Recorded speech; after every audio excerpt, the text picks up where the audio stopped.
other motivations that Vladimir Putin has in extending that offer. Perhaps he's looking to, try to muddy the water between, be tough on Ukraine and nice on nuclear matters, or perhaps he's looking for limitations on the Golden Dome project that the Trump administration is committed to. But, without commenting on what other elements might come into that conversation, I would imagine the Trump administration would find it very much in its interest to have more time to be able to develop a follow-on to the New START. And this goes back to Ernie's point about how President Trump has been clear that he is not interested in seeing any more nuclear proliferation around the world. And so this is, this would be something that we should recognize as a positive step, although not mistake it for any kind of, warming of a relationship with Moscow. Walter, can I just add that I think it's easy to be somewhat cynical about the offer. For one thing, the Russian economy is in no position to greatly expand its nuclear arsenal. Frankly, neither are we in a position to expand our nuclear arsenal right now, given some of the challenges in terms of so-called modernizing the arsenal. Nevertheless, completely agree with Megan that having those guardrails at least extended is a very, very good signal, and one that has to be capitalized on by having other discussions start. Despite the Ukraine situation, we can have other discussions. And by the way, New START, of course, it puts these quantitative limits on, which is what Putin offered to extend. But there are other elements as well in terms of inspections, very, very tricky in this current environment, in terms of data exchange, which could be still possible, certainly alerts in terms of missile tests. So I think the issue is, I very much hope the president will accept the offer, but accept it with the statement, and let's keep talking and get some other things in place. Megan O'Sullivan, Arnie Muniz, thank you both for joining us. Thank you, Walter. Thank you, Walter.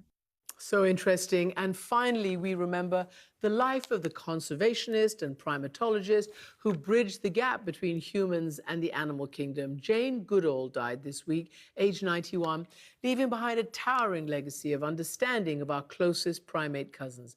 Her research at the Gombe National Park in Tanzania led to a groundbreaking discovery, proving that contrary to all scientific assumptions, chimpanzees were capable of making and using tools just like humans. You are not a scientist, and you come back with this revelation.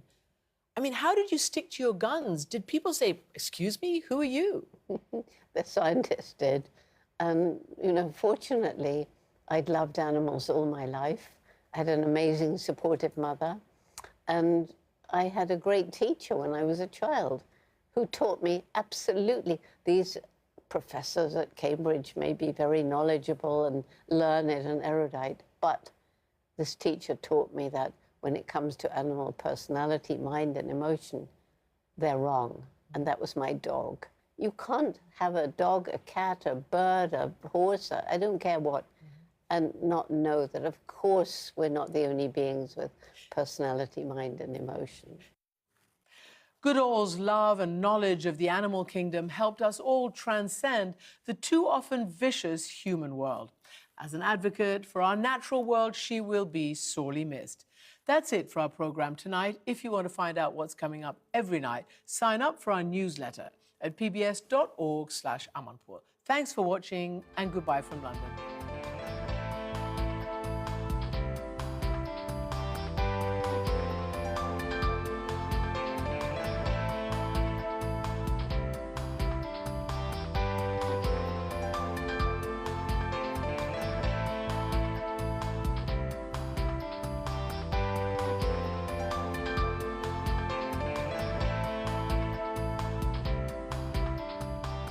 Amanpour & Company is made possible by the Anderson Family Endowment, Jim Atwood and Leslie Williams, Candace King Weir, the Sylvia A. and Simon B. Poita Programming Endowment to Fight Anti-Semitism, the Family Foundation of Layla and Mickey Strauss, the Philemon M. D'Agostino Foundation, Jeffrey Katz and Beth Rogers, the Peter G. Peterson and Joan Gantz Cooney Fund, Charles Rosenblum, Monique Schoen-Warshaw, Koo and Patricia Ewan, committed to bridging cultural differences in our communities, Barbara Hope Zuckerberg, and by contributions to your PBS station from viewers like you.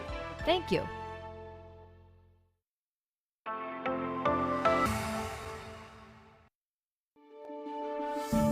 You're watching PBS.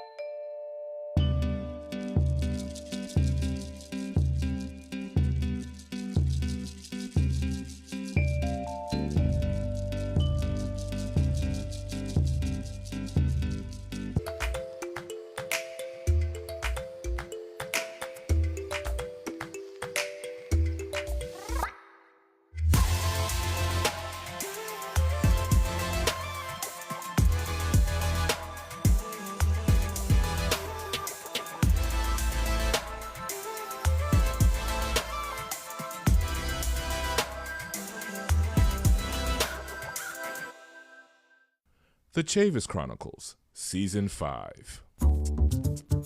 I was a youth organizer for Reverend Dr. Martin Luther King Jr.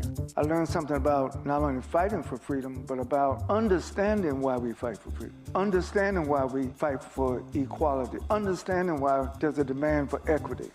I'm Dr. Benjamin F. Chavis Jr. Watch the Chavis Chronicles on your local public television station.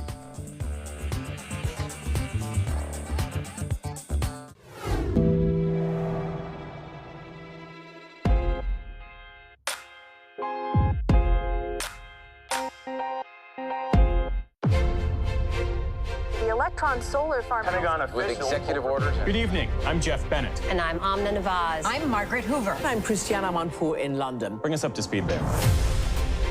Israel is vowing serious consequences. Did you get a commitment from President Trump? We have to work on it. When that story is told, it will be easier for us to see each other like the people who came before us. Today, we live in a time when meaningful discourse is needed more than ever. Is this just, at the end of the day, very smart politics? It's, never compromise on the accuracy. This is the story of modern war, how it's fought and how it's changing us.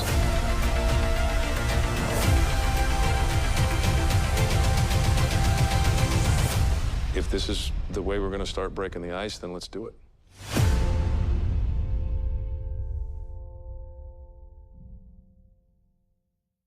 Next time on Stories from the Stage, Saving the Day.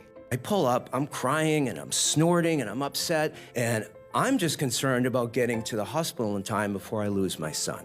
Here I am in the middle of hundreds of people, and all I feel is incredible anxiety that I have to find this man before he kills someone. At my doctor's appointment, he looked at me with these concerned eyes and said, "We need to admit you to the hospital immediately."